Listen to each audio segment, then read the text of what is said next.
Hey nerds, Farmer Jesse here. Welcome to Growers Daily, your daily dose of ecological farming insight. It is Monday, June 30th, 2025, and today we're going to talk about if school teaches us what we will actually use, different types of packaging for produce, and what we're up to headed into July here on the farm. So let's do it.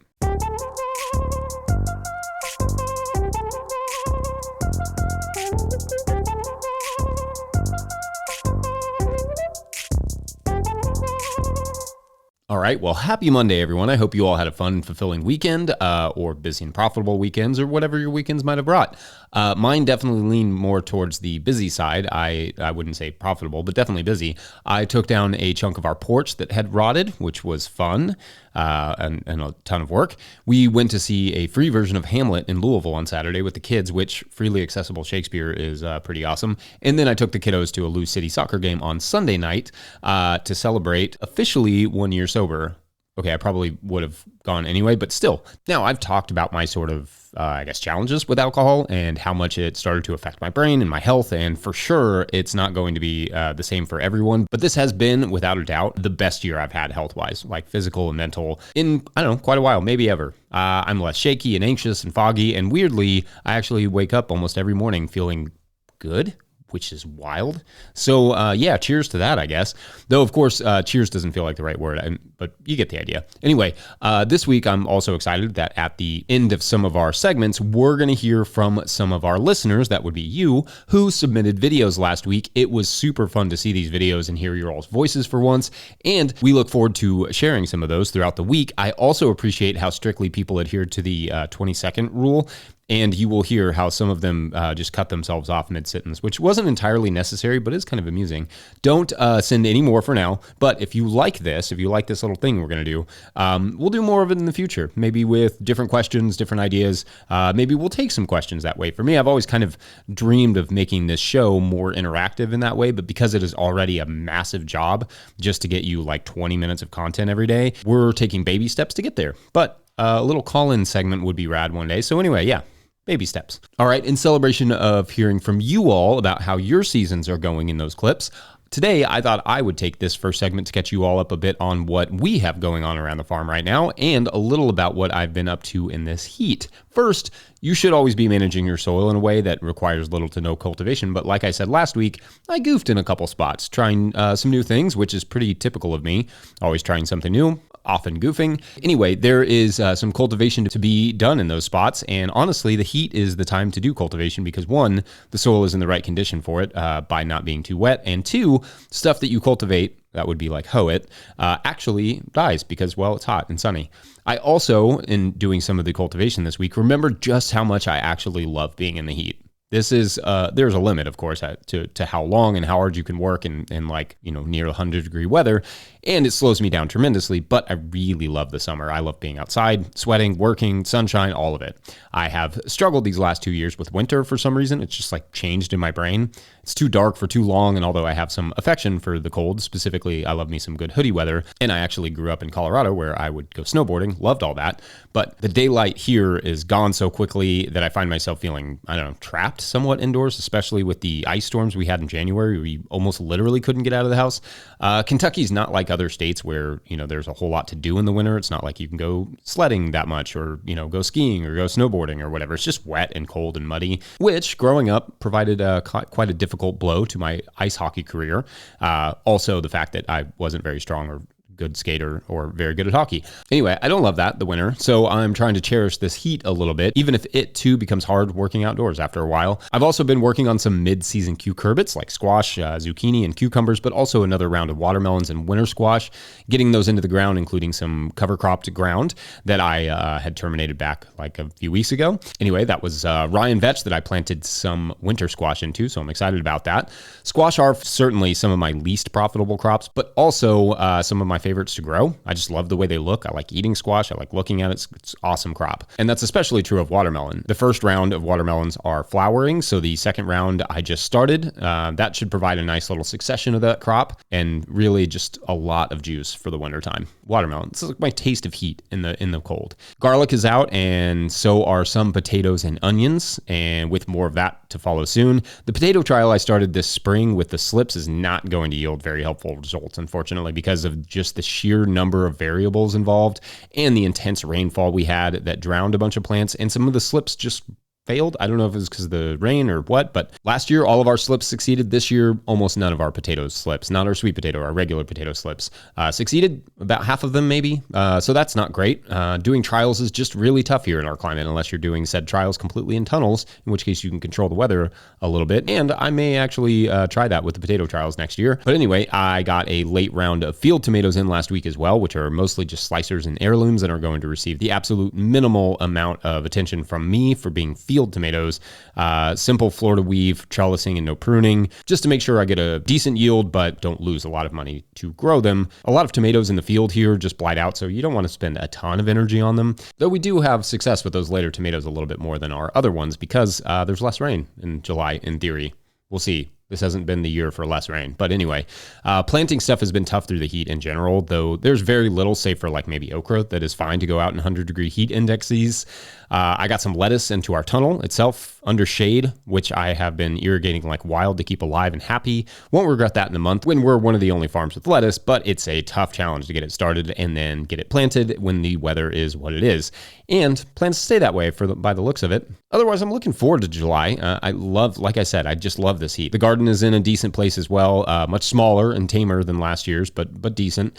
And this old farmer feels pretty good, just enjoying the summer while I can. But this winter, don't be surprised when I frequently daydream about my winter farm in the tropics, maybe when the kids are out of school.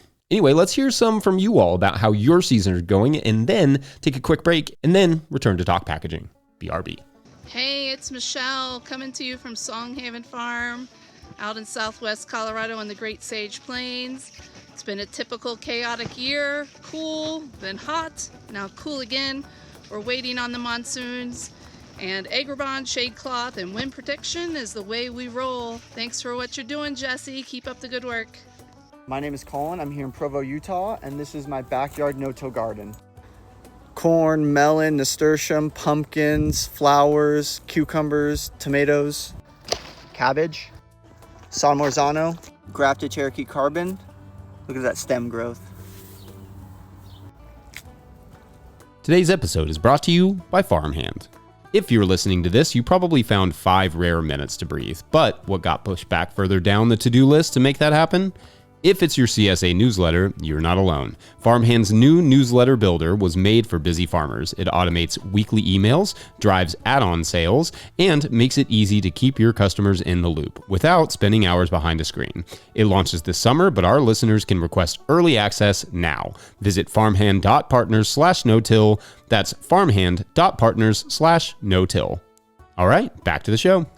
If you, the listener, are enjoying this podcast or the stories at the end, because I know some of you are just hanging in for those, but if you are getting even a small amount of value from this show, consider supporting our work over at patreon.com/no-till-growers. I will try to get to questions from everywhere that questions come in, but I will always get to your Patreon questions now. Today's Patreon question comes from Patreon member Jesse. Love that I have so many supporters named Jesse on that Patreon page. Jesse asks, quote, "What packaging do I need for a beginner market garden? It will be my first summer at my local farmer's market, and I'm beginning to need supplies to package my harvest. Where do you go to shop for things like this?" End quote. All right, Jesse, great question. So I already did an episode talking about biodegradable/compostable options that I will link in the show notes. For this, I will talk more broadly about what works for certain kinds of crops, and then you can decide on the actual materials you use.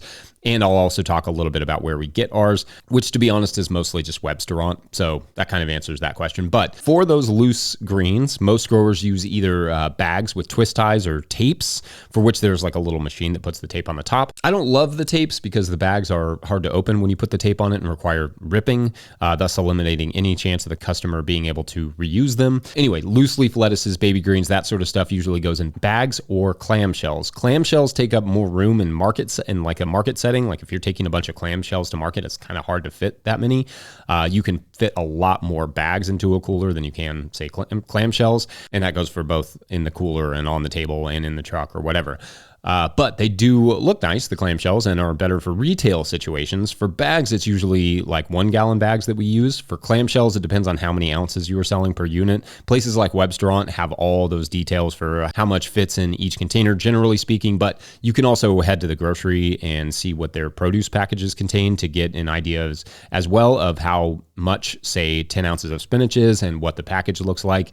In terms of greens on stems like kale and chard, most growers either band those together with rubber bands, we use size 33, I believe, or use bags. 1 gallon bags can be a little tight for large bunches if you're trying to get both the greens and the long stems in there. Those same rubber bands can work for carrots, beets, radishes, etc. Cherry tomatoes are a small ventilated 1 pint clamshell for us that hold about about a pound. Pint is a pound the world round, right? Then for bulk, we use 3-pound cherry clams that are also ventilated. We have 1 ventilated bag that we use for squash, zucchini, and cucumbers. Ventilated just meaning that they have tiny holes in them to allow for a little airflow, in case that wasn't clear. Deli containers can come in handy as well for things like microgreens, popcorn, edible flowers, all sorts of stuff.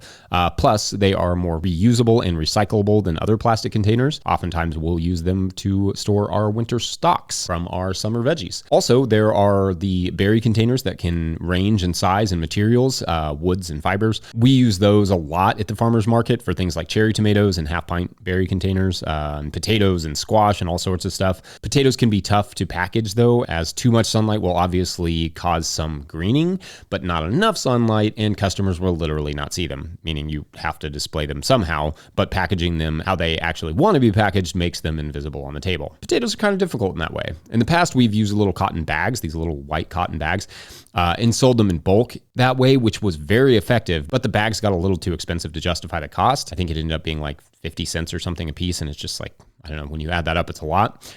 Burlap could work too, and we definitely found that people enjoyed the pre-bagged option. Just figuring out how to make it cost effective is tough. A lot of how you package your produce will depend on your marketing. At a farmer's market, for instance, there is less incentive to make the packaging look quite as nice as at like a retail store or even for chefs. Chefs really like stuff looking clean and fresh. I always say, like, chefs want it to look like they envision it going out on the table. Like, you have to think like a chef in that way. They want their product to really awe the customers, so it helps when your product awes them. But in terms of the farmer's market, not that it can look sloppy, absolutely not. It should still look great and clean and all those things, but it just doesn't have to be quite as much of a standalone product like it does on a shelf. For instance, when we were doing farmer's markets, we did not label very much because it wasn't necessary. The label was on the table to alert the customer to what they were looking at, and it was not necessarily on every individual bag. Did the label make things look nice when we did it? For sure, but they sold without the label, so we realized that we didn't need to waste the paper and the extra labor. If they're selling without the label, you probably don't need it. You may find your market is more competitive, and then you can add those little tweaks like a sticker or like clamshells or some special packaging to make your product stand out. I've mentioned before that we use the Brother QL 800 series printer and have for many years now, and it's been great. I'll link that in the show notes. Anyway, let us know what I missed, commenters, and we'll discuss it more on, well, we won't do Feedback Friday because it's 4th of July. We're taking Friday off. We'll discuss it on Monday. Let's do Feedback Monday next week. That sounds like fun. Otherwise, we will take a quick break, and when we come back, we'll go back to school. Sort of. Be right back. Hey, Jesse. I'm Rachel. I live in Georgia, and I listen to you every day while I'm driving to work. This is my little bitty garden. In my heart, I'm a market gardener, but it's not working out. This corn, I didn't listen to you, and I put wood chips under it, and the growth is stunted. Today's episode is brought to you by FarmRaise. Still struggling with your balance sheet? Your lender's asking for a balance sheet and you're stuck with a spreadsheet mess or guessing your numbers? FarmRaise Tracks takes the stress out of farm finance. With one click, you can generate an accurate, up-to-date balance sheet that shows your assets, liabilities, and equity. No accounting degree required. You'll be ready for loan applications, tax season, or just a clearer picture of where your farm stands. Join thousands of farmers using Tracks to build stronger businesses. Get 20% off with code NOTIL20 at farmraise.com for the lifetime of your membership. All right, back to the show. All right, so what kids should actually be learning in school versus what they actually learn is an age-old debate. And although I think the debate is shifting quite a lot given the new technology, such as generative AI rendering whole swaths of science, engineering, technology, and math obsolete in coming years, I also think there are some age-old deficiencies within the school system that both people of my generation and people of the current generation, and to some extent people of the last generation before me, missed out on, which especially now feels true for me being 20 some odd years removed from high school. First, something I mentioned on Friday and feel like was a huge missed opportunity to learn in school was learning how to sew, mend, patch, create things with fabric, any of that stuff. I had a couple commenters on that video mention that they actually did learn to sew in school. I actually think we had a class or a day of sewing, but there is a canyon between learning what something is and learning how to actually do it in many different contexts. To me, while I was learning matrices, for instance, in math, I should have been learning how to fix a pocket on a jacket or a rip on my jeans or hem a pair of pants or something. As someone who is hard on their clothes, as a farmer, this is a skill I would have used regularly throughout my life and also probably would have saved a lot of things from going to the landfill. I also never got anywhere near a garden in school, which feels like such a failure. I could not identify which plants grew which veggies or fruits until I was in my 20s. The garden, a place rich with biology and chemistry and math and history, is perhaps the greatest of neglected classrooms. They exist at some schools, certainly, and maybe increasingly so, and I'd love to hear about some of the school projects that are going on in and around your communities, but gardens should be a focal point, not an elective. Same with sewing, same with any of these other things I'm about to talk about, including like carpentry. Everyone should have a basic understanding of how to build a basic wall and a roof, plus set a door when they graduate high school. Everyone. Pretty much all of the day-to-day math you will ever need or need to know can pretty much be learned in carpentry. Obviously, there's specializations, there's physics, all those things. You can always do all that later. There's no harm in learning all that stuff later or as electives, but like the basics should be learned in high school. Changing a tire as well. Maybe even doing a full tune-up and oil change in your car. It may not be in everyone's goals to be a mechanic, but those are basic skills that will serve you for your entire life and or could save you time and money as you enter the job market, upended significantly by automation and AI technologies, which we have no plan for as a world. But anyway, that's fun. Cooking could have been a daily task at school, and it should have been. Home ec used to be a staple, which itself was inadequate, but even that has seemingly fallen somewhat out of favor. However, we need to be able to not only grow food, but prepare it, all of us, every single day. Another one, and this may sound odd, but the number one thing I think I wish everyone would learn in high school is journalism. We should all be able to research and prove what we believe and be able to argue it with citations. Skepticism is at an all-time high right now, but my gosh, are we bad at skepticism as a culture. There is no methodology behind our skepticism, no curiosity, no due diligence and objective scrutiny. When realities don't fit our worldview, we just make up new realities, something that would not be the case if we were given the proper tools and techniques to investigate what we are told as well as what we believe. Doing your own research is useless if you don't know how to do research. Anyway, when I look at that small list, I see something important. Skills. Skills like cooking, building, sewing, scrutinizing, etc. have a permanent value and can't be taken away from us by a shift in the labor market. Anyway, what say you? What do you wish you'd learned in school? What do you wish your kids would learn? What are you seeing? What are some cool school programs that are going on that deserve some credit? Otherwise, I'm going to call it a Monday. Yeah. I think it is Monday. It's probably appropriate and polite to call it Monday. Don't forget, No-Till Growers is now officially a 501c3 nonprofit, so donations are tax deductible and greatly appreciated. Also, shouts to Joe Wozniak for their donation this week. You rock. Please make sure to like and subscribe and or follow wherever you're getting this podcast. That's an easy way to help us out. Enormous thank you to all of our show sponsors. And if you'd ever like to sponsor the show, you can reach out to Farmer Michelle at no-tillgrowers.com. Huge shouts to Willie Breeding for the theme music, Mike Hilbert for the production help and editing, and the team at No-Till Growers for their support. Also, shouts to Epidemic Sound for the background music that you can hear. It seems too late. Love is strong.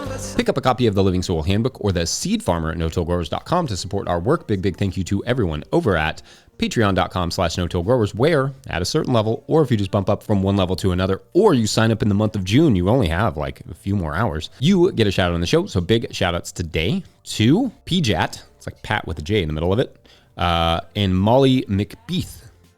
Got a little bit of that Shakespeare vibe to it. Just a little bit. Updated, modernized. Okay, so this story is about a flower farm in, let's say, I don't know, Tennessee. And on the surface, this flower farm does what most flower farms do. It grows flowers for weddings and farmers markets, the usual stuff. But what is not obvious is the host of flowers that this farm produces for conjuring magic.